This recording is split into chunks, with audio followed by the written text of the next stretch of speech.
Bonjour à tous. Alors aujourd'hui on se retrouve pour une nouvelle vidéo. Donc sur la vidéo qui va nous parler des équations de réaction. D'accord? Et dans un premier temps, il faut qu'on se donne une loi entre nous. C'est une des lois les plus importantes en chimie. Donc c'est un chimiste français qui nous a dit cette loi et qui nous a dit rien ne se perd, rien ne se crée, tout se transforme. C'est Antoine Lavoisier qui a dit ça. Et donc en fin de compte, ce qu'il faut que vous appreniez, ce qu'il faut que vous récupériez de cette loi, c'est quoi? C'est qu'à partir du moment où vous avez quelque chose en réactif, même si ça réagit entre eux, même si ça change d'état, peu importe, vous trouverez la même quantité, la même masse, d'accord, à droite. C'est toujours la même chose. Ok? Donc, même chose à gauche que à droite. Vous n'avez pas perdu, vous n'avez pas créé, ça s'est juste transformé. D'accord?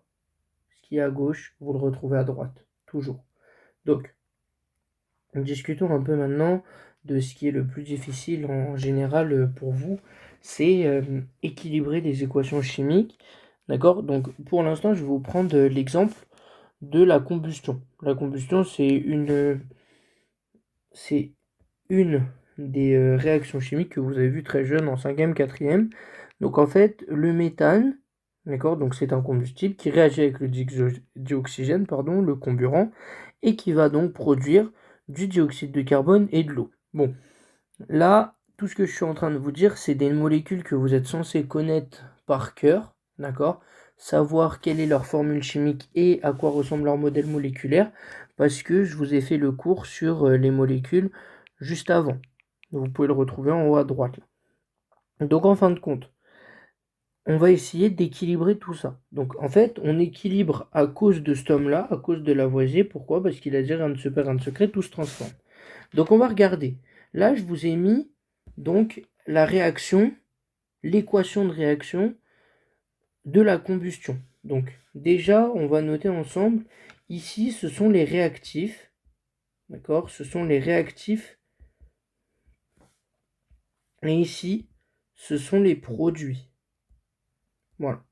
Ici, ce sont les produits. Ça qu'il faut que vous gardiez en tête tout le temps. D'accord? Vous n'oubliez pas. Donc ce sont des réactifs qui réagissent entre eux et qui donnent des produits. D'accord? Qui vont produire des produits. Donc, dans un premier temps, on va avoir du méthane. D'accord? Donc, le méthane qui va réagir avec du dioxygène pour nous donner ensuite du CO2 et de l'eau. Du dioxyde de carbone et de l'eau. H2O. Donc maintenant, il va falloir qu'on regarde. Devant, vous avez vu, je vous ai mis un espace là. Chaque fois, je vous ai mis un espace. Ok? Et donc en fait, cet espace, le nom du chiffre ou du nombre qui va arriver ici, c'est un coefficient stoichiométrique. Donc toujours coefficient stoichiométrique. Ça, il ne faut pas l'oublier. Ça s'appelle comme ça. C'est ce qui va nous permettre d'équilibrer notre réaction. Donc, dans un premier temps, avant de vous l'expliquer sur papier, on va passer avec le modèle moléculaire pour que vous puissiez vous rendre compte de quelle est la démarche à suivre pour équilibrer une réaction chimique. Voilà, donc je vous laisse déjà passer là-dessus. Donc, on se retrouve maintenant alors avec notre modèle moléculaire. Donc, on représente les molécules là sous forme de modèle moléculaire. Je les ai de façon physique, d'accord? On peut les toucher. Je ne les ai pas dessinés pour que vous puissiez comprendre mieux. Donc, en fait, vous voyez, j'ai toutes les molécules qui vont nous permettre de décrire, la combustion, d'accord? Donc, on aura du méthane, du dioxyde de carbone, de l'eau et du dioxygène. Voilà. Comme je vous l'ai dit précédemment, là, ce sera ma petite réserve de molécules, d'accord? Bon, j'en ai fait que 2 à chaque fois, mais j'aurais pu en faire 4, 5, 6, mais on n'en aura pas besoin de plus. Donc, là, déjà, on nous a dit au début que c'était du méthane, ok, qui réagissait avec du dioxygène pour former du dioxyde de carbone et de l'eau, d'accord?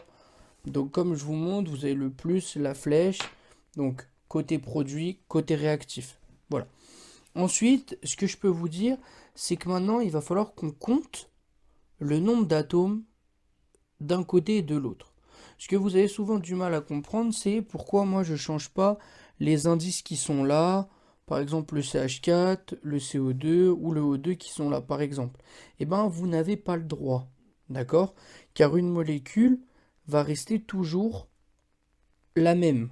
Vous n'avez pas le droit de modifier les molécules. Par contre, vous pouvez rajouter des molécules pour pouvoir équilibrer vos réactions chimiques. Donc, comment est-ce qu'on va faire? Donc déjà, on va compter. Là, on a 1, 2, 3, 4. Donc 4 hydrogènes, un atome de carbone et 2 oxygènes juste là. Ensuite, là pour l'instant, c'est côté réactif. Côté produit, on va avoir 2 hydrogènes, un oxygène, 2, 3. Donc 3 oxygènes, 2 hydrogènes et un carbone. Donc là, on va se concentrer pour l'instant. Bon, on a un carbone. Le nombre de carbone est équilibré. On en a autant d'un côté que de l'autre. On va se concentrer pour l'instant sur l'hydrogène. On en a 1, 2, 1 et 2, donc ça fait 4. Mais là, on n'en a que 2. Donc, ce qu'on va faire, c'est qu'on va équilibrer l'hydrogène. Et on va équilibrer l'hydrogène en rajoutant 2 de ce côté-là pour qu'on en ait 4 de chaque côté. Et là, la seule molécule que je peux rajouter de ce côté-là, ce sera rajouter une molécule d'eau en plus, H2O, en rajouter une en plus.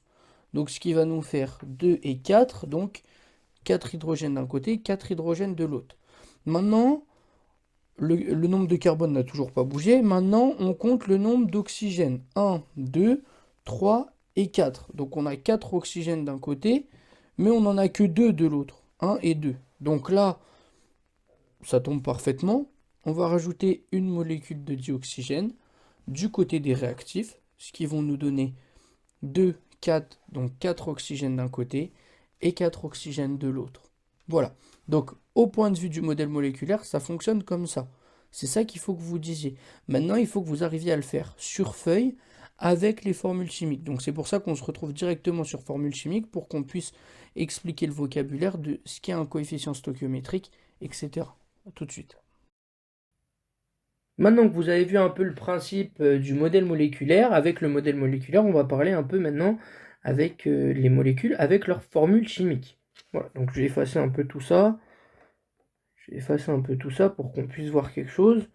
Donc, en fin de compte, ce qu'il faut qu'on se dise là, c'est quoi? C'est qu'il va falloir qu'on rajoute des molécules pour pouvoir équilibrer. Donc déjà, on va compter. Il faut, comme je vous l'ai expliqué juste avant, qu'on se concentre sur un atome pour l'instant. Et donc l'atome de carbone, là, lui, on en a un dans les réactifs, un dans les produits.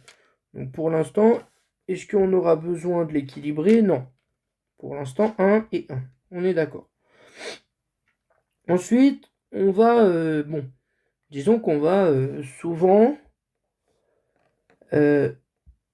s'orienter vers l'hydrogène. En fait, moi, la technique que je peux vous donner, c'est souvent que je m'oriente vers l'oxygène en dernier. C'est souvent celui-là qu'il faut. Donc, là, dans les réactifs, on voit qu'on en a 4. D'accord? Dans les réactifs, j'en ai 4. Et là, dans les produits, j'en ai 2. Bon, pour l'instant, on sait que l'hydrogène, on va être obligé de l'équilibrer. D'accord? Donc, on l'équilibre tout de suite. On n'attend pas. Donc, ce qu'on va faire, c'est que pour trouver par combien il faut multiplier la molécule d'eau, donc combien est-ce qu'il faut en rajouter en plus, d'accord? Eh bien, il faut qu'on obtienne 4 hydrogènes. Donc par là, on en a déjà 2. On va multiplier H2O par 2, ce qui va nous donner 2 molécules d'eau. Donc on en aura donc 4. Et maintenant, on compte. Et donc, on compte combien? Là, on regarde ensemble. Toc, des oxygènes. On va en avoir là, du côté des réactifs 2. Et on regarde, du côté des produits, on en a 1, 2, 3 et 4. Parce que là, on a le coefficient stoichiométrique. Donc, on reprend ensemble pour bien qu'on soit d'accord. On a un oxygène. Mais là, vu qu'il y a le coefficient stoichiométrique, c'est x2. Donc là, il y en a 2. Et là, on avait 2 en indice, donc ça fait 2. Donc là, on va en avoir 4. Donc là, vous allez me dire, bah, on a problème. Parce que là, ici, on a l'équilibre, c'est bon. Là, on a 4 et 4, c'est bon. Maintenant, c'est lui qui nous pose problème. Celui-là, là. Et ben, on regarde du côté des réactifs, vu qu'on est du côté des réactifs, on regarde du côté des réactifs, et là, comment on peut faire? On a deux atomes d'oxygène liés entre eux, qui forment du dioxygène. Donc, on va faire quoi? On va le barrer. On va dire que on va mettre un coefficient stoichiométrique. Et le coefficient stoichiométrique, si imaginons on a deux molécules de dioxygène, ça nous donnera donc 4 atomes d'oxygène. Donc là, on va faire x2. Donc là, au final, ça va toujours rester O et O, mais on va en avoir 2. Ok? Donc ça va nous donner la 4. Et là, donc, on a équilibré notre réaction. Pardon. Donc là, on a équilibré notre réaction. Et donc, en fin de compte, ce qu'il faut qu'on note, c'est quoi? C'est donc un coefficient 2 juste là et là. Voilà. Et comme ça nous permet d'équilibrer notre réaction de combustion. Juste le petit point qu'il faut qu'on rajoute quand même, c'est que là, vous allez avoir toujours le même nombre d'atomes et de charges. Si d'un côté j'ai 3+, à gauche je vais avoir 3+. Voilà, merci beaucoup pour votre attention. Si vous avez des questions, dans les commentaires.